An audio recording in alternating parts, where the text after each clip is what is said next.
متکبرین کا انجام کیا ہوگا، غرور کرنے والوں کا انجام کیا ہوگا، جو اپنی واہ واہ میں رہتے ہیں نا، قیامت کے دن ان کے ساتھ کیا ہوگا۔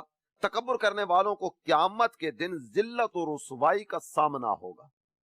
چنانچہ دو جہاں کے تاجور سلطان بحر و بر صلی اللہ تعالی علیہ وآلہ وسلم کا فرمان ہے، قیامت کے دن متکبرین کو انسانی شکلوں میں چیونٹیوں کی مانند لایا جائے گا، چیونٹیوں کی طرح ان کو میدان محشر میں لایا جائے گا، ہر جانب سے ان پر ذلت طاری ہوگی، اور انہیں جہنم کے بولس نامی قید خانے کی طرف ہانک دیا جائے گا۔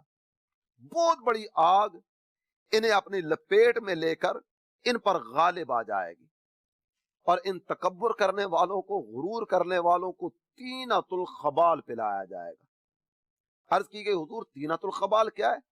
تو سرکار دو عالم صلی اللہ تعالی علیہ وآلہ وسلم نے ارشاد فرمایا، جہنمیوں کا پیپ، جہنمیوں کے زخموں سے رسنے والا پانی، وہ ان تکبر کرنے والوں کو، غرور کرنے والوں کو، میں کرنے والوں کو پلایا جائے گا۔ آئیے عاجزی اختیار کریں، اور یہ بات تو ہر لمحہ ہمیں یاد کرنی چاہیے کہ آج نہیں تو کل مٹی میں ملنا ہے، آج نہیں تو کل قبر کی طرف بڑھنا ہے۔ اعلیٰ حضرت امام اہل سنت آپ ارشاد فرماتے ہیں، اندھیرا گھر اکیلی جان، دم گھٹتا دل اکتاتا، خدا کو یاد کر پیارے وہ ساعت آنے والی ہے۔ اللہ تعالی ہمیں عاجزی نصیب فرمائے، آمین، بجاہ النبی الامین صلی اللہ تعالی علیہ وآلہ وسلم۔